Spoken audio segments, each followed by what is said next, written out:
Welcome to the Small Business Podcast series, where every week we're interviewing small business guests that support the small business community. But here's something that small businesses deal with all the time, and that is bad reviews. And we've had no control over bad reviews. Now, we have a guy that is helping those get rid of bad reviews in a previous episode that I'll link different in the show notes. But today, we have somebody that went about a whole new approach. And it's quite interesting because I think this one will take it the entire world by storm because it focuses more on the social side and recommendations. We'll get more into it as we bring on John Worthington, CEO and founder of Sircles, but don't think of Circles with a C. That's Sircles with an S at the beginning of it. And let's start the conversation. John, welcome to the podcast. Thanks. Great to be here, Jason. John, let's dive in here. What was the inspiration for you to decide to start Sircles and really combat this bad review situation? Well, yeah, it's, as a small business owner myself, I started a company with a friend of mine from college. We ended up with over 10 locations and more than 100 employees across the West Coast. Our reputation's super important to us. And we felt like we were getting bullied by companies like Yelp. They'll leave up bad reviews that are totally fake and can be proven fake. And if you don't pay to play, we have proof of this. We stopped paying for advertising. And out of our several locations, overnight, they literally removed over 200 five-star reviews, pretty much overnight, tanking our score. And that's obviously just not fair. There's just no excuse for it. I have proof of it. And we were fed up and we thought, why is there nowhere I can go to see recommendations from people I know and trust? Because these are reviews from strangers and they're super harsh and critical oftentimes and unfair. We're in a tech business, and so a lot of times technology is frustrating and the technology is at fault, not the service provider. And so, but good luck trying to get any relief. So we felt like it was a really unfair treatment, and we thought there's got to be a better way. People trust recommendations from friends, and therefore it's also a very positive experience. There's that social aspect. Social media has gone real toxic and negative. So why not create a platform that's recommendations and it's all based on positivity? So this is kind of a whole new concept where you can aggregate all your friends' recommendations and they're trusted, and the whole platform stays social and positive, which that's a new thing. All the social media platforms, they went to the dark side over the years, and so we're avoiding that. Really interesting. It's in a lot of research and studies that I've worked on, it has been, the humans were built to fill the void with negativity. I talked about this in a live stream I did yesterday. And obviously this podcast will come out way in the future. So yesterday is relative to the recording date. But the point is that anytime there's a void of communication, it's filled with the negative. And when people can not be in front of people, it is easier for them to do that. It's interesting that the concept behind it, because recommendations are great. So what was it if you um let's talk about a little bit some of the challenges about how what are the challenges that you've had to go through to try to build through this? Because you're going up against a giant. How have you been able to gain success and work through some of this heavy lift? Yeah, and there's quite a few challenges. We're going up against Yelp, which is a pretty big company, kind of going up against Facebook, which is a mega huge company because of the social aspect to it. And then we're also going up against habits. People are familiar with reviews and that whole process. There is no name brand, one source of recommendations from people you know. Try and think of an app or a website or anything like that where you can go find your friends' recommendations. There isn't one. So this is kind of a new concept. So those are all challenges. And to answer your question, it's been difficult, but it's one foot in front of the other. And this has been a multi-year process, building community around our crowdfunding campaigns, equity crowdfunding, which has been a huge boost to us because that's community in and of itself. And then just hitting milestones a little bit along the way and making the app as simple and understandable as possible and enticing our users to invite their friends into the network. And so to overcome the challenges, it's just really making sure the experience is as good as you can make it and valuable as you can make it, And a reason is for people to want to share this, to actually perceive this as not just a good idea, but something that their friends and family will really benefit from. And so we've been obsessed and focused on making that experience as valuable as we can for our users. Now, interestingly enough, I happened to be before this watching a video that was talking about distraction. And you've been very focused on this and moving forward, and you've built some other companies in the past. What do you do to stay focused and keep the energy going so that you can maintain and grow this company? A lot of times you have to tune out what you're hearing. I often cite a quote, I'm going to paraphrase a little bit, Henry Ford, a long time ago. If you had asked him and others back in the day, what would you like in a vehicle? And they would say, build me a faster horse. And people often don't realize what they want until you give it to them. Like the iPhone, no one knew they wanted an iPhone until Steve Jobs gave it to them. And it's easy to be seduced or misled by a very loud critic of like, why don't you have this? Or why can't I do that? But that's not necessarily the majority. And if you chase those types of little things, obviously got to take feedback and you must listen to your user base. But at the same time, staying focused on what your vision is and staying true to the vision, if you have a clear vision and you know what the end product should look like, the other stuff is going to be noise when it's someone barking about this and that. Maybe they didn't even take the time to really dive into the features and they just forming an opinion right on the surface because people love to sound smart. So they'll look at something for 2 seconds and be like, oh, I know everything about this and I have all the answers.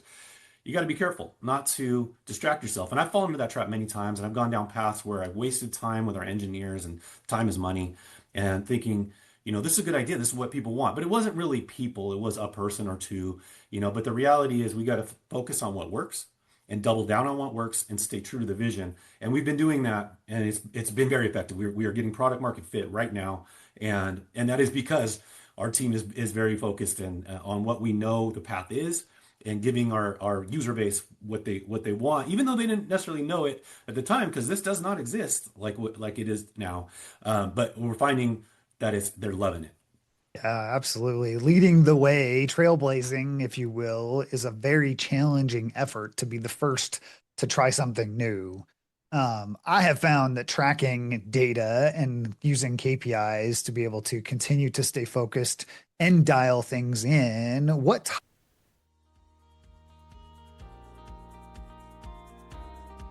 If you've ever opened your laptop ready to grow your business and 2 hours later closed it, realizing you've gotten nothing done, but you've researched office chairs, you've ordered lunch, and you've planned out the next 3 dinners, all the things that you wouldn't typically do to work on your business. Yeah, I've done that too. I'm Jason Pond. I'm the host of the Small Business Breakthrough Podcast, and I want you to achieve your breakthrough.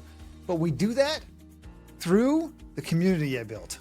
I built the Momentum Community. The Momentum Community is a place where we meet every week. We talk about your goals, where you want to get with your business, and then we track them. And we use the Momentum dashboard to do that.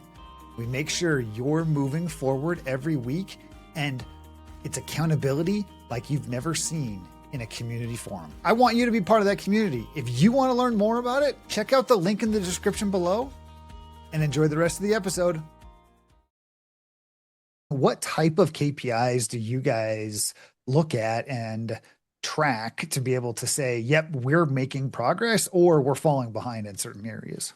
You're absolutely right. The data must drive your decisions more than one or two loud voices. So once you get your vision starting to map out and the framework built, then you get to start collecting the data. First, if you have a user base, you start getting data. And that's one of the hardest parts starting a new company is getting users or customers. But once you start getting that, you're going to start getting some data. And that's who you need to listen to. And using, for us, our KPIs, there are some core functions. We want people to add favorites because when you add favorites, you share. And you share automatically. When you favorite something, your followers see it. So that's a really important metric. Of course, inviting friends. This is a social platform. It's recommendations from friends and family. So how many people are getting invited? How many invites are getting accepted? And there's a disconnect. Many more invites are sent, then accept it. Of course, you want that to be 100%. That's unrealistic. But watching those kind of figures for your business is everything. And then making the tweaks, having those ABC tests, which we have many of. There's slight change of wording, where a button goes in an app, the color of a button, little things, and then reassessing the data and then saying, okay, well, that worked 1.5% better than that one, and then iterate off of that one and do some A/B tests. And that's how you're going to get and keep teasing out the better results from your data. Being an entrepreneur is no easy feat. It's challenging. It's grueling to get up every day and try to continue to push forward. But there are definite proud moments throughout that. What's one of your proudest moments of being an entrepreneur and building this company that you're building? Yeah, again, absolutely right. It's a grind, and some days I just can't believe I made the decision to go into this, and then other days I'm celebrating and jumping for joy. Sometimes it's hour by hour, but I will say recently, as I guess about 2, 3 months ago now, we did have a turning point, and this is a very proud moment for us, our team, is that we did prove that the Sircles app, a social platform, can stay positive at scale. We formed a group chat with over 10,000 people in it and around a public figure, and it has stayed positive this entire time through all kinds of drama that happens in the world and drama within with certain people, but everyone's been super supportive of each other, and everything within the community has been uplifting. And even though there's thousands of people in there, they've stayed positive. And so this is all, it was always just a concept and a vision, but when it came to life and now has been sustained and maintained, now we have other chats with thousands of people and they're all staying positive. This was a real watershed moment for our team. And like, wow, we did it. We proved we can do something like this at scale. It can be done. And we're going to keep doubling down.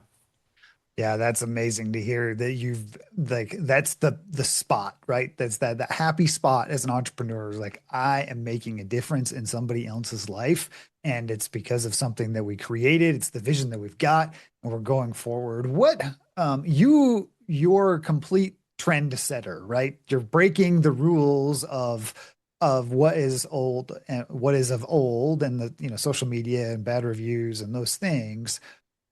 So you're leading the forefront. But out of that, how do you see the industry going and what is affecting some of your decision making around the future? Well, when it comes to social media, I see deterioration, continued money grab and pursuit of profit over everything else, over security, over privacy, over um, health, mental health. Teen suicides are going up, depression, anxiety is going up.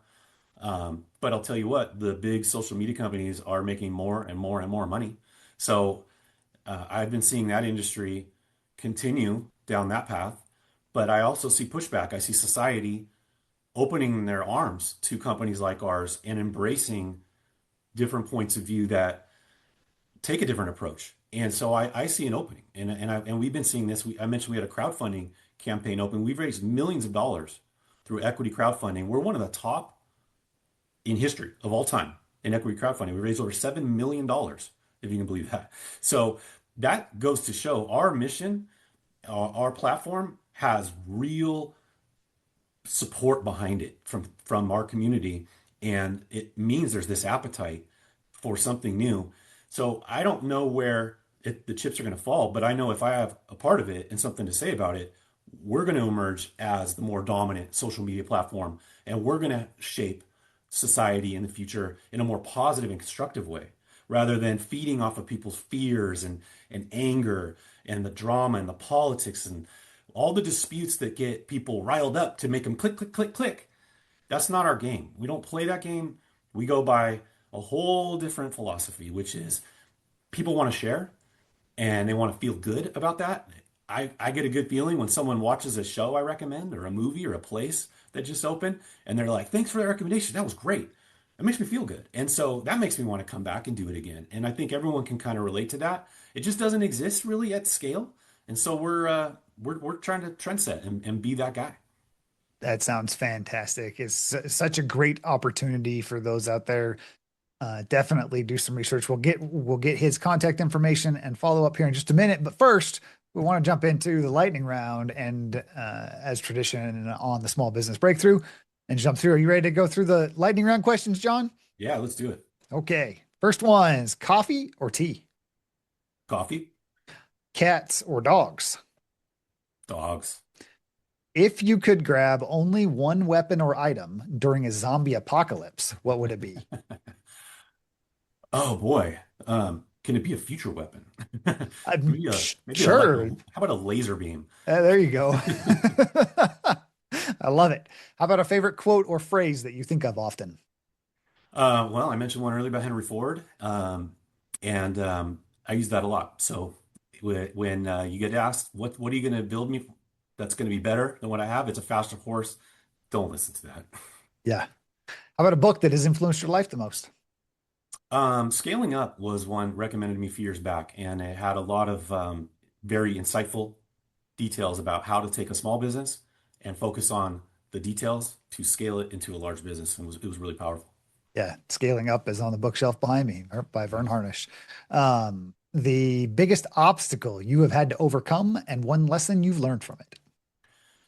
Um, I would have to say putting faith in people that are not in your inner circle, if you will. That's a really tough thing about business, especially if it's out of your wheelhouse. Some of the stuff we're doing is out of my wheelhouse, and it takes a lot of courage to trust people that know the things you don't know and have their hands in the things that are super critical to your growth.